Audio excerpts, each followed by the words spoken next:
who are on site for today's meeting, while some of us are still participating virtually. The first portion of our meeting will be public comment. Are there any members of the public present who wish to speak? There's no public comment. Thank you. With that, we'll go to the call for the order. For the record, I would like to confirm that you all can speak and see each other, so we will do a virtual and on-site roll call. Let's start with Gloria. Here. Okay. Teresa Dunphy. Here. Jay James. Here. Chelsea Schneider. Here. Sebastian Zabarno. Here. Mark Boyce. Here. Roman. Here. Andrea Barron. Here. And Jenna Sierra. Jenna Sierra is not here virtually. Thank you. Are there any members attending whose name I did not call? Thank you. Okay, moving on to part 3, the chair's report. Good afternoon, TRAC members and panelists. In the interest of time, I will briefly mention the topics covered at the May 25th PSTA board meeting. Marketing announced the Juneteenth and Pride events taking place this month. Debbie Leos reviewed the federal grant programs of projects for 2022. The PSTA will be applying for grants to fund, and Cassandra Borchers and Eric Bossman of Kinley Horn gave an extensive update of the Sun Runner Rising Development Study. Next, we're going to move on to the Forward Pinellas report, and for that, we're going to go to Gloria. Well, thank you. I was at the CAC meeting, and interestingly, Bob Bowles was as well. He was going to try to take the position that I have on CAC. Bob Bowles, unfortunately, has had a health issue. He's in the hospital right now, and his family and friends have asked for everyone to keep him in their prayers and thoughts, because he's quite ill right now. So hopefully he will be back and better. But he was at that meeting, and it was just a general CAC meeting, and then but it was general things in terms of the transportation improvement plan programs and so on. They talked about the downtown St. Pete mobility study, and they talk regularly about the stuff with Sunrunner and so forth too. So they like to keep everyone involved with that as well. And then I also went to the Bicycle Pedestrian Committee for Forward Pinellas, and the same kind of thing. They're very engaged with making sure transit is part of their considerations. The one thing that I learned about from both T-BARTA and then I think from talking with people at Forward Pinellas is that unfortunately there's a great program that T-BARTA has, which is has had the TD Tampa Bay, which provides access for people in our region, not just in our county. And we got word that the governor vetoed it. Oh. So, yeah, that's not making me happy. I don't know ultimately what if anything we can all do, but that very much relates to us.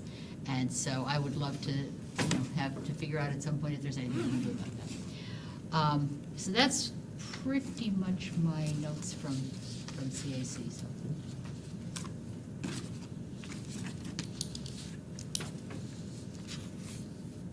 Oh, You're muted, Mark. You're muted, Mark. Yeah, I know. It took me forever to find the unmute button. Thank you, Gloria, for that update. Unfortunately, we're not able to vote on an action item due to we don't have a quorum present at site. So I'm going to hand it over to Bob so he can explain, unless he would like me to.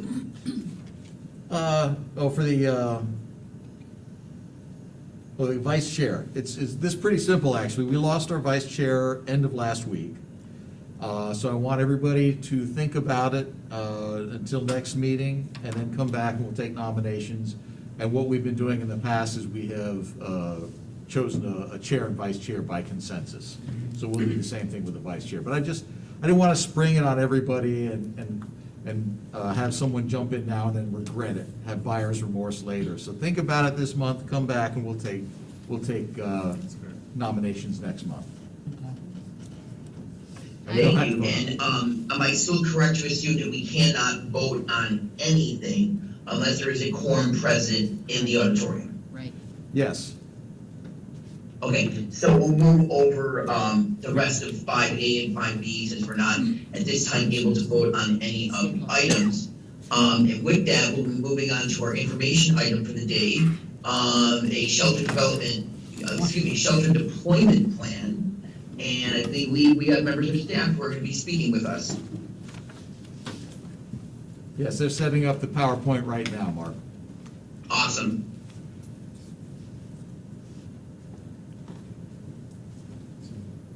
Next month, we'll discuss, and then when we have a quorum, we'll No, vote. we'll appoint by consensus. That's what we Yeah. did with the chair and vice chair the last 2 years. So even if we don't have people here on site, we still can. As far as choosing chair and vice chair, that was okay. Okay, gotcha. So, Bob, when are we going to talk about whether next month will be in person or quarterly? I mean, how can we decide on this? We were gonna keep it quarterly. yeah, makes sense. And I'm gonna talk a little bit about that coming up, because this past week, Sunday in the Times, the numbers for COVID have been really bad. Yeah. Really? I went through COVID recently. So- Yeah, I was I good. did when I'm, yeah. Everything was We'd good. kinda like to keep right now with, we'll do a quarterly and then virtual. We're gonna talk about this, member comments? Yes. Okay. Okay, Makes good. sense. yeah. I can't hear you, but I can hear you, so. Okay, yeah. I wanted to I'll bring take that off my up. mask then, and if you, just feel free to stop me if you can. Okay, no, I just wanted to bring that up. No, good. Yeah, we're, And all my friends also got COVID. We all did not have COVID, none of us, and we got it 1 month, within. Good afternoon, Transit Riders Advisory Committee. hello. I'm BJ Gavin, Project Engineer for PSTA, the Project Management Office. I'll be presenting with Devin Deal, one of our transit planners in the planning department. PSTA currently has 4,500 stops. 683 of those stops have shelters at them. But that list of 683 is ever growing, and the key to that growth is our bus shelter deployment strategy. This strategy is how PSTA decides where to deploy shelters. As we know, bus shelters greatly improve transit experience for our riders. Our bus shelter deployment plan helps direct us to those bus stops which are in the greatest need of a shelter. This presentation is an update to our deployment plan, which was last approved in 2015.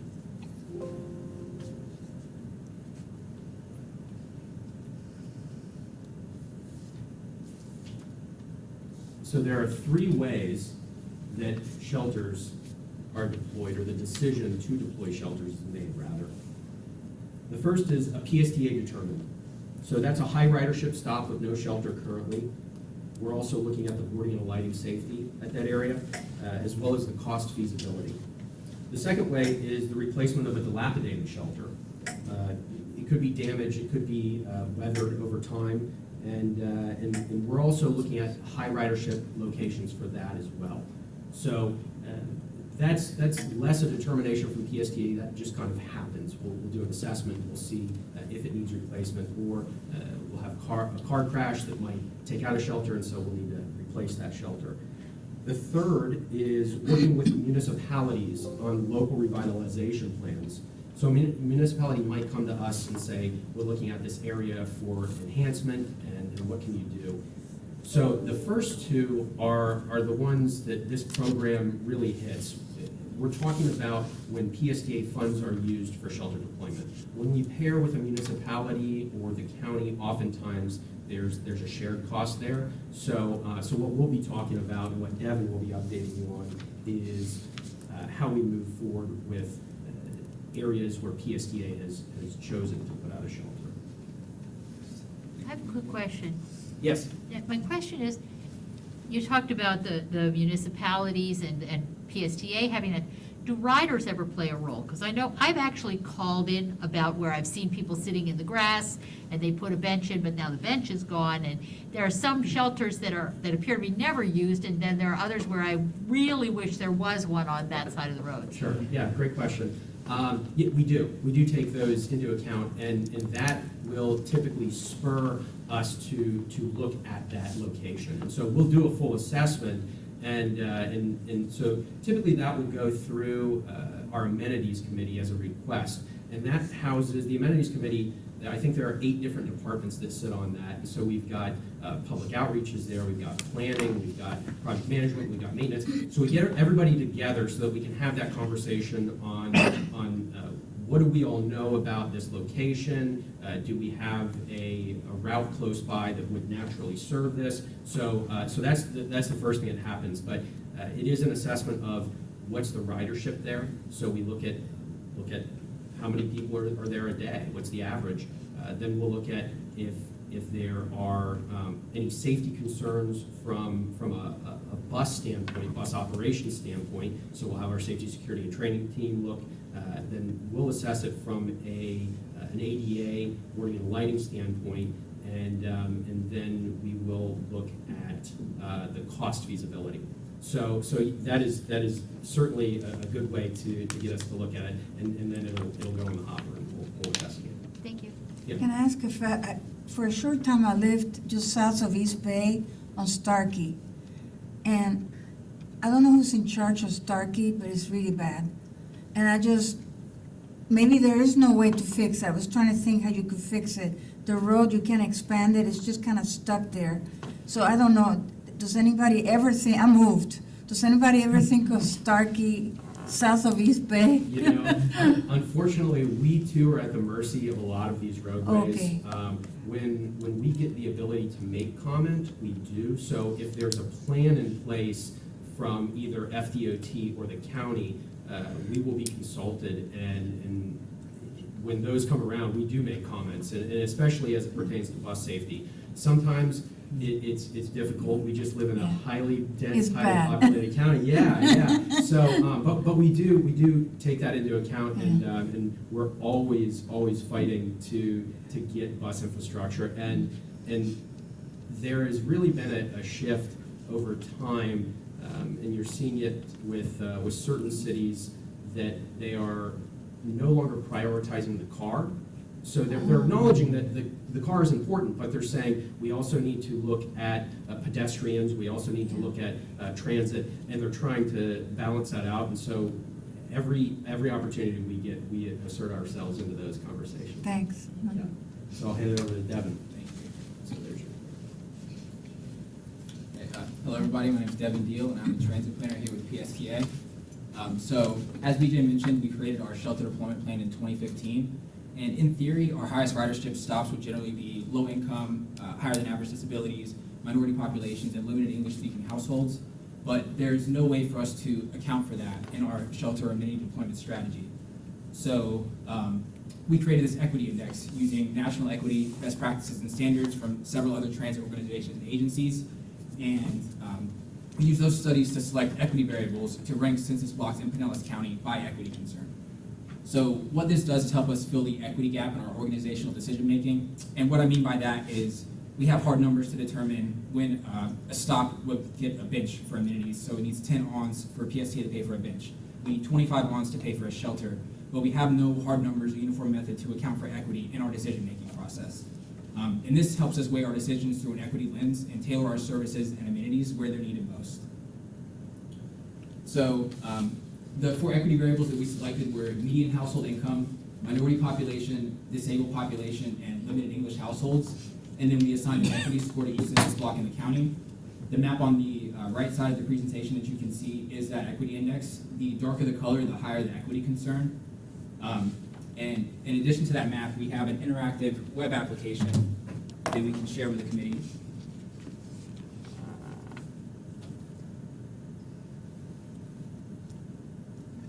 And you can actually, this goes a little further into detail about how the equity index was created and how to use this map. You can interact with it and zoom in and out on the county in specific census blocks and see certain areas. So if you want to look at South St. Pete, You can see this is an area of high equity concern. We have very high disabilities, low median household income, high minority population. Additionally, you can look at each individual variable and explore the county that way and see how it compares to the county average for each census block. That's broken up for each variable, and we can share this with the committee after this meeting. So back to the PowerPoint. And just to reiterate how this is factoring into our shelter deployment plan now, as BJ mentioned the priorities earlier, we have high ridership and no existing shelter. We will continue to replace damaged and dilapidated shelters at high ridership locations. We will continue to work with cities and municipalities on local revitalization plans and CRAs and things like that. And now, when we're deploying amenities and comparing stops, we will always factor in the equity score of that stop and see how it compares to other stops to help us ensure we're equitably deploying our amenities. And this is not an action item, this is just to share with you guys. So any questions? Yes. I would love to have the talent to ask this question without offending anyone. My heart is kind. I will just tell you, I listened and I looked at the list and how they determine equity. And when I rode a lot, you know, you can tell who needs more help, like disabled people, Absolutely. elderly people. It really sent me the wrong way that someone would even have the nerve to say limited English has a factor in where you put a shelter. You don't need to know what language they speak to know if they need a shelter. I mean, who comes up with this kind of nonsense? Sure. I don't think it's necessarily saying they speak limited English so they need a shelter. It's the fact that limited English households are more likely to be disadvantaged than other populations, and it's a way to account for that. Disadvantaged. Everyone that's riding the bus is disadvantaged. Generally, but not always. I don't understand. Not all, Well, like today, I had the luxury, I wouldn't have been able to come to this meeting if I had to take the bus. I wouldn't have been able to make it time-wise. It was a luxury for me to be able to drive in a personal car. Absolutely. I understand, but, you know, if you ask me, I'm on the advisory committee, here's what I would say, because I just don't know who comes up with some of that nonsense. I would put elderly people at the top of the list. I would put women above men. I know that, I don't mean to be mean to men, but I'm just saying, I would take care of the elderly, I would take care of the disabled, but some of this other stuff, it's just political nonsense, really. well, there are people We can agree who to are- disagree there, Yeah. but we did initially factor median age into this, and we worked with Fort Pinellas and shared this with them, and they said that age in this county is actually not a very good factor for equity concern, because our elderly population is very different. They're generally higher income, living on the coast, and very different makeup than the rest of the country and other populations in general. And that could be true of disability as well. Sure. It's just tailored to the area that we live in. I don't know why it's just not needy. Needy would be, you know, common sense rather than political stuff. I don't get it. You know, I don't know, that's my 2 cents, but, Well, thank you. yeah, I feel bad for people who need it, you know. Absolutely. A person, like, I've seen some people struggle to get on the bus like you wouldn't believe. You know, obviously, keep them in a nice place if you can, so. Well, what I don't need help, you know? Yeah, what I can tell you is, this is something that we continually look at. And so, looking at equity, we are trying to bring that in so that there's another factor that we look at. And I hear what you're saying. This is something that we can continually refine and come back and take a look at and see, are we serving all of Pinellas County? Is there another variable that's important to look at? And this is the first kind of metric that we have that's stepping outside of the hard number of people that are boarding the bus, as well as the safety for like ADA and bus operations. So that's what this is, and it's something that we're going to take a look at. It's going to be very in line with what we're doing right now. But it's taking a look at another factor that we haven't addressed before. So. Yes. I had a question. when you talk about the people who are needy, I regularly see a couple of places where people are living in our shelters. How is, I mean, I love there being shelters. You say it makes it much better for the riders, and I like sometimes having the shelters as well, but how do we balance that? Because, yeah. Yeah, that's difficult. It really, it's something that PSTA is aware of, and we do try and work with local municipalities as well as nonprofits on what can be done about those things.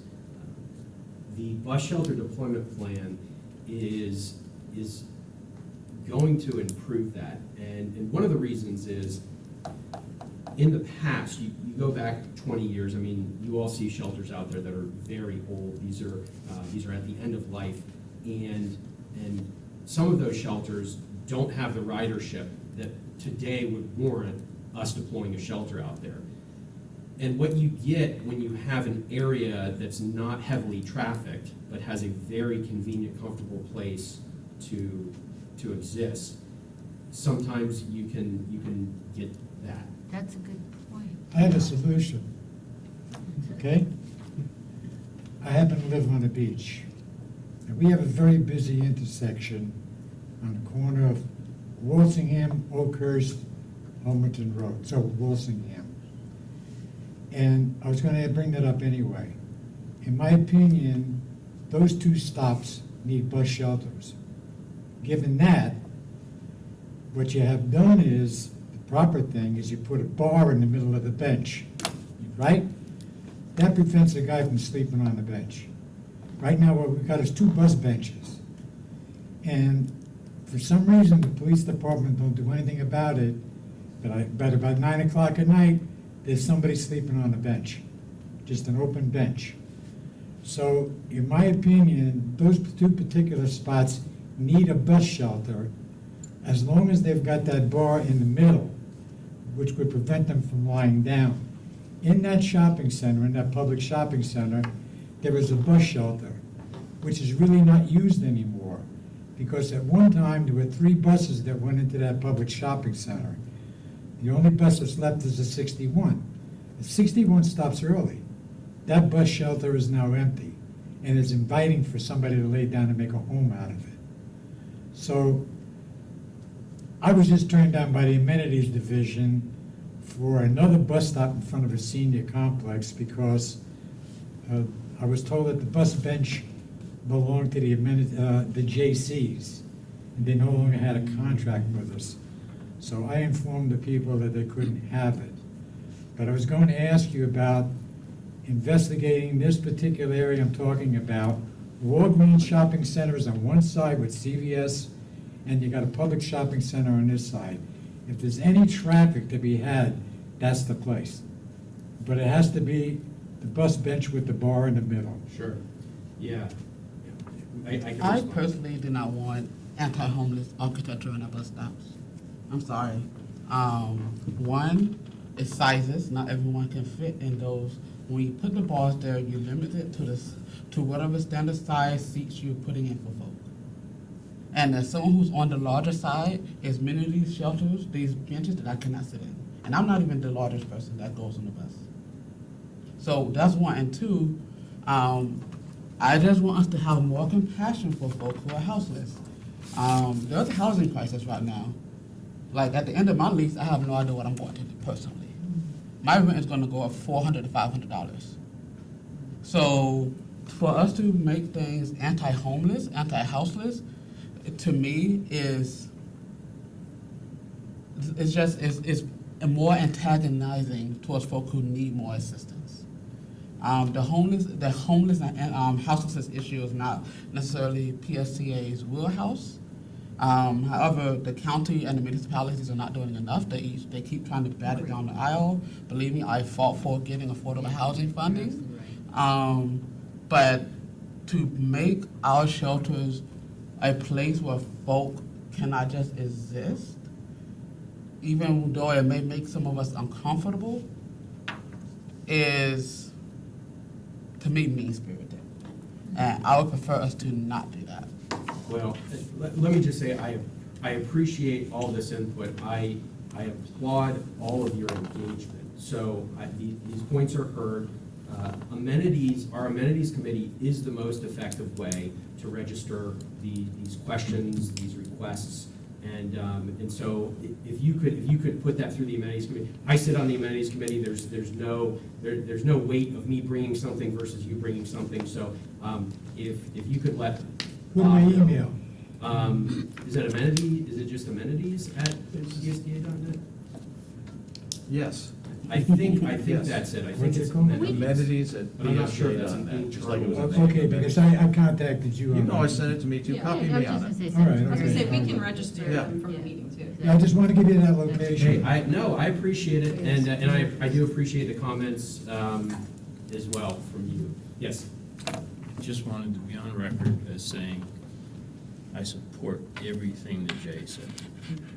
Because if we don't, like we're sitting here talking about equity and all that, then we want the people that don't have a bed to, get off our bench. Well, Like, what? No, I mean, I agree, I was wanted the county, or I wanted my municipality contact and say, do something about it. I live in Clearwater, do something about it. But PSTA shouldn't be doing something about it, and the bus Yeah. drivers don't even know not to stop. And that's you know what I mean? wanted to say is, I work on the beach, on the Dolphin shopping area, CVS is, Publix and all that. That parking lot to the beach is right there, tourists, tons of tourists. Across from the new sunset. Tons, yes, tons of tourists, and guess what? People think it's only certain areas. No, I've had homeless people right there ask me for money when I left. I work at CVS. When I left work, I've taken buses for years. I don't say anything. What I'm saying is, what you were saying, the need of housing is so bad. We're gonna have more people that never been homeless out. So I don't think PSTA is the one in charge to We- tell people. I think, So- like you so- said, you have to meet with the cities themselves for them So- to look around and do whatever, So we're responsible for transit in the county. Right. Right. Obviously, those two things do overlap, and so that is why we try to maintain good partnerships and good communication with the entities that can do something. That's an ongoing goal, is just to continue to engage with people and organizations that can do things. But we do try to be sensitive to the people without homes, and it's hard. Thank you. yeah, but we also understand that these are bus stops, and these are places for our bus riders, and so we don't want to disadvantage our bus riders because someone Yeah. is using our stop. It's a balancing And act. that's me, I and- stood outside of it waiting, because they're sleeping there and stuff, and I feel bad for them, but I can't get into it, because I'm alone. Yeah. So again, there's a balance here Yeah, between the exactly. need and us. At night too, when it's raining and at night, there's no shelter because there's people smoking or sleeping there. Yeah. Smoking stuff, use stuff, so, yeah.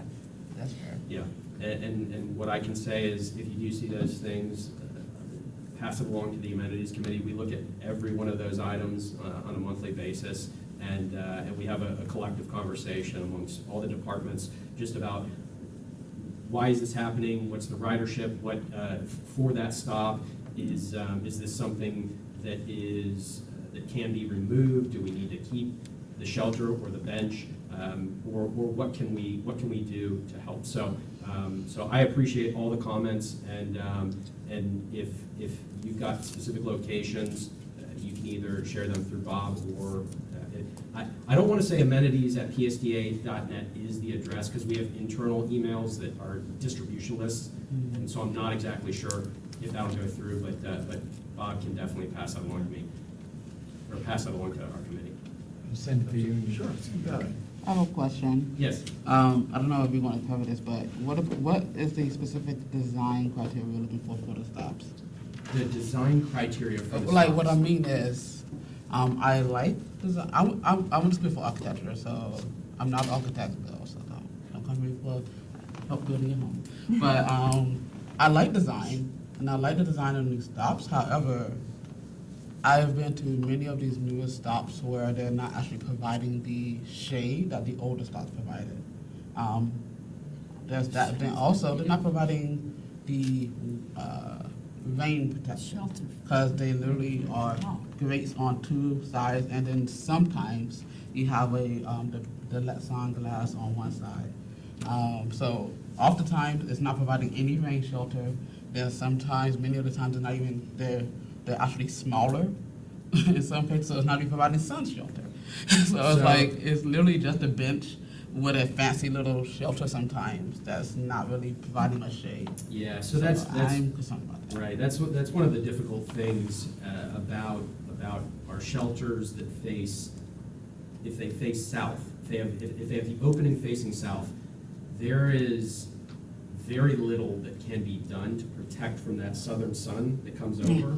I feel that. The angle, Mhm. and what you would need, and you start to get into the technical, you'd need more space, you'd need more right-of-way to move the shelter further back to extend the roof. And we're constrained, number one, by that. We're also constrained by some state, some federal requirements on how close can those shelters be to the roadway. So that, we hear you.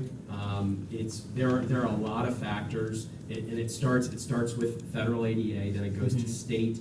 So we have FDOT requirements as well as Florida Administrative Code, and then we've got building code in some of the municipalities. There are no shortage of things that we have to look at. We've got to be away from fire hydrants, we've got to be away Yes. from parking spaces, Yes. we've got to be away from drainage structures. Yep. We can't be within 50 feet past a crosswalk. We can't be within about 200 feet towards a crosswalk, depending on the speed. I mean, this is the tip of the iceberg of all the things that we have to look at. We have to shoehorn these spots, not to mention needing a pad for boarding and lighting, and then the shelter pad itself. And, I mean, it's fun, it makes our job challenging, but it is difficult to get all the things that we want. But we do, whenever we can, we do try and accommodate that sun and that rain protection. We really do, I promise. I understand that. Yeah. I'm going to give an example of one stop that, in my opinion, meets all the criteria. There's a stop on 49th Street North, just north of 38th Avenue, in front of the McDonald's at like 40th Avenue. It's next to, they got a name, but it's an apartment complex right next to it. And it's set far back. It's just like y'all work with McDonald's to get some of their land. So it's set far back, and it's there, and it's still like 3 or 4 feet of pavement, then the sidewalk, then the street. But instead of using somewhat of a larger shelter, it uses one of the smaller shelters that's designed clearly for smaller space. So like that's an example of where you have this may have the space, but then you still put in a smaller shelter. I understand the constraints, because even though I'm not doing architecture, I am a codes geek, so I've read like City of St. Pete's code front to back, so I understand what you're talking about. But there's still, I don't know, ways like some of the older shelters were gargantuan compared to what we're putting in now. Well, the footprint of the most common old shelter is a 4x8, and that's a size that we still use. They match up pretty well. There are some footprints that we don't have the availability to do anymore. The two-seater, like kind of T-top, I don't even know if it's ADA compliant. I don't think it's ADA Oh, I know compliant exactly what you're talking about. Yeah. No. So I'm not advocating for that. but ridership is one of the things that drives shelter size. So you all will know, at our transit centers, we have much larger shelters. That's partially a function of having the land available, but it's also a function of that being a high ridership and transfer location. And so that's going to get a bigger shelter. The 4x8 shelters are our most common that you see. But we have 4 shelter types that we typically deploy. That's the 4x8, the 3x12, the 4x12, and the 8x12. And so the 8x12 are the largest, and the 4x12 are the smallest but most common. And that's what you see for a 25 riders, that threshold that Devin mentioned. if we have the ridership to put out a larger shelter and it can meet all the other criteria, and we have the land for it, then we did. We put it. Okay, Let me ask you a I question, understand. okay? Is it possible for me today to give you an address, this location that I'm talking about? There's 4 major stops. Can you send somebody out there to take a look at it? Yep. Okay, want to write it down? Got it. It's the corner, it's Walsingham Road, the corner of Indian Rocks Road and Oakhurst Road. It's, What are you talking And you about? want us to- one side is Indian Rocks Road, the other side is Oakhurst. Do you want us It's to look at all Walsingham. corners, or There's is there a specific? The 65, the 61, the 59 have stops there. And inside that public shopping center, like I said, there used to be 3 buses in there, and now there's only 1. 61, that's a haven for sleeping at night, because the 61 stops early, and it's a beautiful looking shelter. It's one of the best shelters you got. Okay? So I really need somebody to go out there, take a look at it, survey the area. And so your request is that we assess it for a shelter removal? Is that? No, not shelter removal, there's no shelters. Okay, anymore, so okay? your What I'm request- saying I is wanna make that sure to get the there request. there is one location in front of Walgreens, and the other one's in front of Public Shopping Center, which needs bus shelters, Okay. okay? You may want to do something with the 65, I don't know that, that's around the corner. But I just would like somebody to go out there, take a look at it, and see what you can use and what you can't use. That 61 shelter, I imagine it costs a lot of money, it's sitting there, it's not used that much. So you may want to take that out and move it someplace else, I don't know, you know. So I would rather, since we're talking about it, you send somebody out there and take a look at it. Sure, yeah, we'll take a look at, so those 4 corners, we'll look at stops, whatever corners have stops, we can take a look at them, yeah. Okay. See if they meet the requirements for either deploying a shelter, or if there is Yeah, a real. I just, not this, I'm sorry, I sound like a broken record. The one in front of Publix and the one in front of Walgreens can use a shelter, provided you have that. Listen, you're doing the right thing. We've got, like I said, we've got 4,500 stops. We try and look at all of them, but we need you all to tell us. I mean, we want to put it on a list. We want to be able to assess it and say, can we put something out here? So we keep track of all those things, and we have staff that will go out and look at it. Okay, Thank you. thank you. Any other questions? All right, thank you. Thank you Thank for you, the everybody. info, yeah. Okay, thank you very much. Let's move on to item number 7, member comments. Are there any members present that would like to make a comment to staff or for the good of the order? Gloria? Yes, Gloria? Thank you. If anyone else does, that's fine too. I had something that I had sent an email to Mary Ann and Bob and Cassandra. I had a very positive experience, but it led me to two different points. Where I frequently go, there is where you hit the button for the pedestrian crosswalk, and it's very close to where there's a bus stop.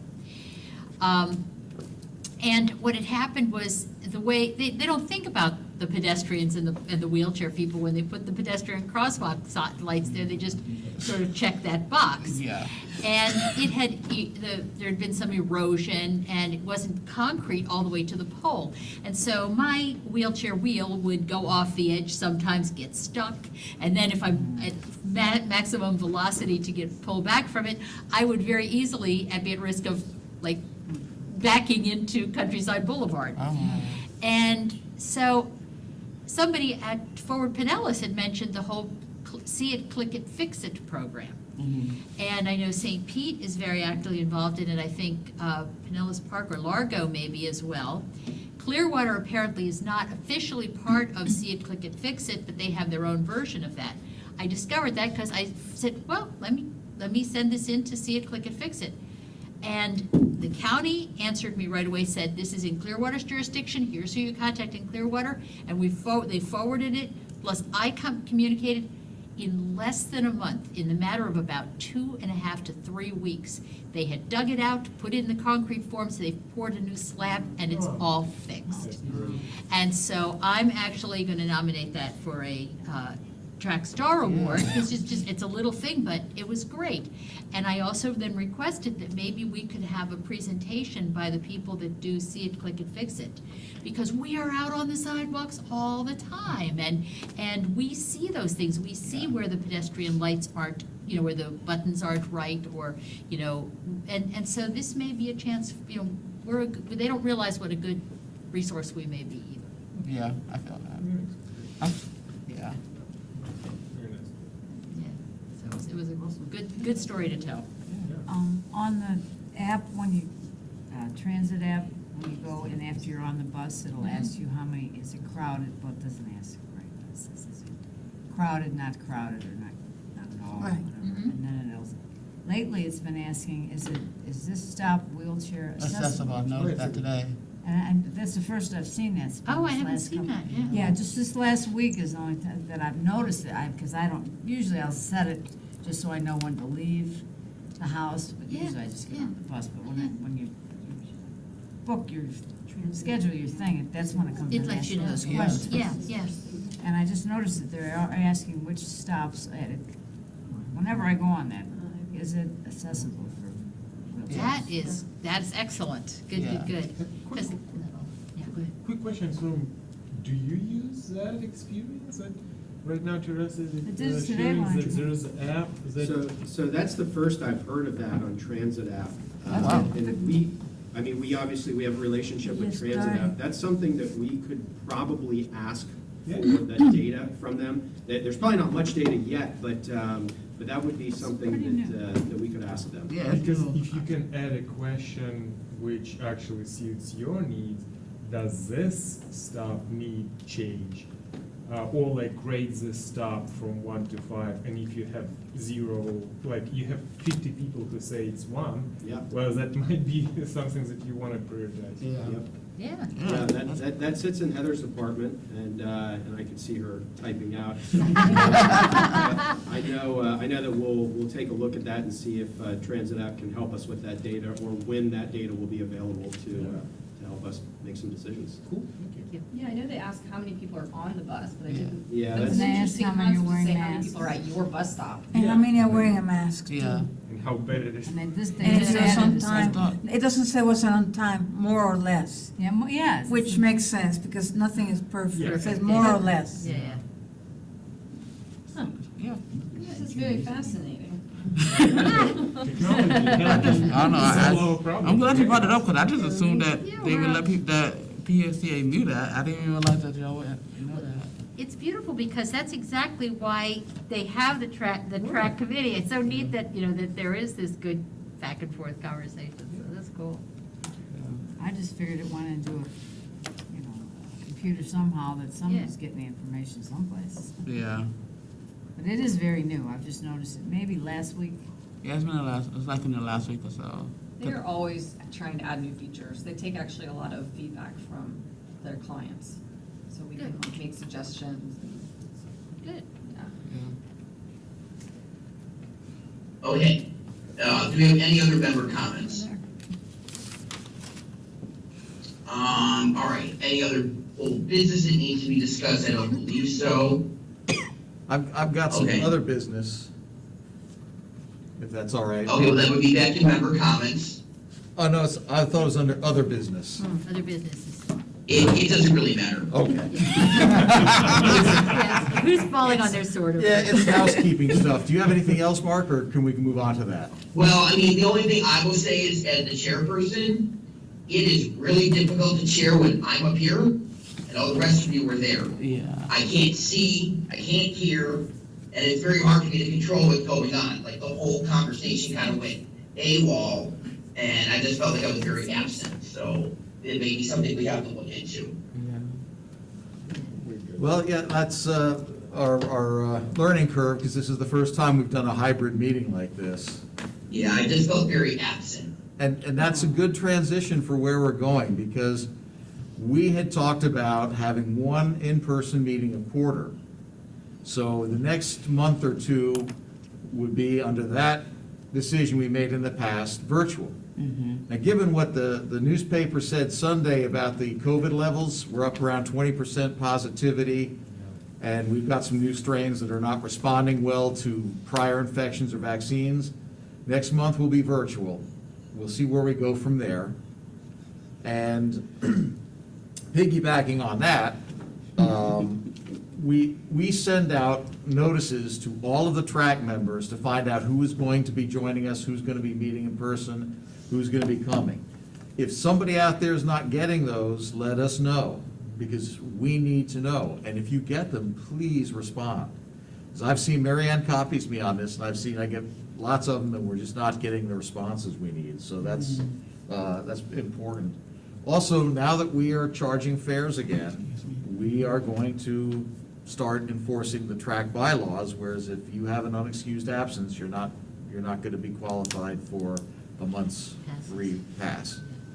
So I'm just letting people know now, we have to follow those rules, and just letting you know. So if you're not going to be here, contact us, let us know, you get an excused absence, you're good to go. But if it's an unexcused absence, we're not going to be able to refill your Flamingo card or send out another pass for the next month. And Okay. we want to make sure everybody gets their pass, because we appreciate all the help you've done and given us. Let's see, a few things. Oh, Brad passes along his regards. Sorry he can't be here, but he's up in Washington DC lobbying for money. Yay. I mean, can't argue with that. 'Cause- Good. We need it. Yes. Yes, this is his time. Right. Yes. I'm forgetting something. What am I forgetting?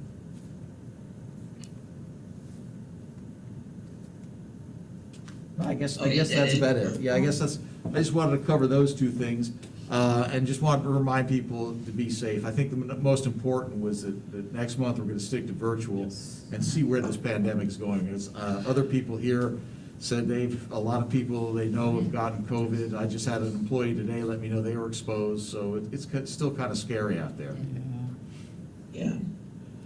Okay. I have a question. Oh, If there's no Sebastian has other a- comments or other business that needs to be discussed. Sebastian has a then question. we- Sebastian said, Sorry? sorry, Mark. Sebastian said he has a question. This is more of a Okay. comment. Okay, more of a comment. Because I'm very resentful of it. I live on the beach. And a lot of the beach trolley bus drivers, when it comes to our tourists, a lot of these people that get on without charging them any fare, especially if they're running late, all right? They'll get 4 or 5 people sitting at a bus stop, and they get on the bus and the guy say, "How much is it?" "Well, you got for this." "Now forget it, just go ahead and get on." And when it comes to people, citizens of St. Petersburg, you try and get on the bus without paying a fare, Yeah. okay? I mean, I ride the beach trolley a lot. I see it a lot, particularly amongst the veteran drivers. I would like to remind them, okay, that when it comes to getting pay raises, they get it, but they have to collect the money. And it's more than one occasion, Bob. No, So, I understand they got timetables, I understand they got a problem at Clearwater Beach with traffic, okay? They have a problem, they're running behind all the time, but when they get 5 or 6 people come on a bus stop and say, guy says, "Go ahead and get on," that just isn't right. I agree. And if you notice that next time, just take notice of the time, date, and if you can, you don't even need the driver's name, just the bus number, because we can look it up, we can pull the video, and they'll get disciplined. It's generally the veteran guys. Yeah, I mean. They're not worried about losing their job. But, no, that's important, you're right. We want to make sure that it's a fairness issue, you're absolutely right. So, yeah, report it to us. I will also send an email to the chief operating officer, letting him know of this complaint, and then follow up with it. You see it, let us know when, where, and we'll Very put that good, through. just don't Thanks. mention my name. No. Just said. Actually, they're not that interested in your name, you just want to know the other information, that's fine. I'll just say it's a TRAC member and leave it at that. Okay. I see that I saw that today, actually. Really? But both buses that I was on today, the Flamingo machines didn't work. Oh, yeah, they by didn't the work way, today. yeah. Oh, well, if that's the case, they They will let didn't them work on. in- Yeah, Well, no, well, yeah. I don't know if that was the reason, but I've seen that, what Yeah, Sebastian's I've talking seen about, I've seen that Flamingos. Yeah, before. it doesn't- Yeah. That wasn't, I don't think had that much to do with it. Okay. Because, I mean, they was taking fares from the other people, but they were tourists, they didn't have Flamingo cards. Yeah. Yeah. They didn't have change, or they didn't have, I was in the way back, because they stood there for quite a while, and then he finally said, go ahead. Yep, I've seen But that. he was trying to figure out, but there were like 4 or 5 of them with a kid, and. Okay. But both machines didn't work today. Yeah, if both machines aren't working, they'll just have to let them I mean, both The buses, just the Flamingo Oh, machines okay, weren't working. okay, What you saying, the fare box is the machine, the The Flamingo. fare box was working. yeah, Flamingo machine. Yeah. okay. By the way, with systems not working, my my access drivers have been complaining about the system for that as well, that Really? they're basically having to drive an awful lot more miles, and it's not being nearly as efficient as the old system used to be, and so, they're not happy with that system, so. But I'll follow up with an email. Yeah, and that's the key right there, and I wanted to remind everybody. As part of the track, if you see things like this, let us know. Whether it's me or you contact customer service directly, because if we don't know, we can't fix it. And on a good note, I wanted to say, so I saw when I was trying to get Uber or Lyft that there is a PSTA, kind of like you pay them. I don't have any privileges to get discounts, but it was twice lower price to get to the airport than any Uber or Lyft. I didn't know that PSTA has actually designated drivers who work as taxi.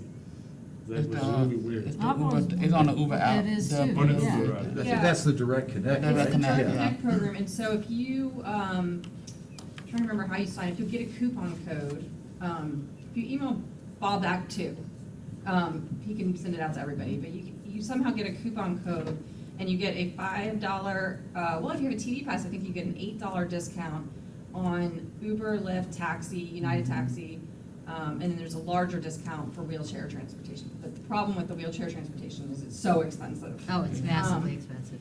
But yeah, it's available to you. Yeah, but like those people, Maybe- it was like really cheap compared to Uber and Lyft, right? But on their app, and it said PSTA, and the driver came and like, is this I have a privilege? And no, like you just order us. So it was for Yeah, everyone. It they're was not all our, over. they're not our drivers, they're just any Oh. old Uber driver, it's just a Okay. button on Huh. the thing, or a coupon code. Wait, so- Maybe we could have a presentation on Yeah, that, that's because this interesting. group Yeah. probably hasn't, Yep. you all turned over since last year. Yeah, Just tell you about the other programs that are available. yeah, there is. Yeah, because I've intentionally not selected PSA one because I thought I had to be part of the program. Yeah, there's actually one right out here, there's a stop, and I see people dropping people off in the turn lane to go to our PSTA stop over there. Okay. Okay. Yeah, Yeah, I'm pretty sure the laybys won't. it is. Yeah. It is, yeah. And they go mostly to high-frequency routes, but they also go, there's one at Pinellas Park, there's one at Park Street Terminal, and a couple other transfer areas. So those drivers work actually for Uber, not for PSTA? Yeah. Right. For Uber, but Uh-huh. they have a logo PSTA. That's what this No, is. it's just a code, it's like a Oh, it's a code code? that just Okay. goes in when you order the trip. So Okay. it's just seen on your end. Yeah. But, okay. Yeah. We pay, it's out of a grant, so we pay Okay. them for it. Okay. Okay, Mark. Okay, thank you everyone for attending and participating. This meeting is now adjourned, and our next meeting will be on July 19th, virtually at 4 p.m. Thank you so much for. Thank you, Thanks, Barb. Thank you. Thanks, Mark. Bye. I have a quick question. Why is it on the second Tuesday this month? There's no quick way to really. I don't know. Mary Ann. Because I have it on my calendar and I noticed, wait, Me is it too. today or is it next week? Because I have it on my calendar for next week as well. Me too. Okay, Mary Ann. I'm sorry, Go I'm ahead, having.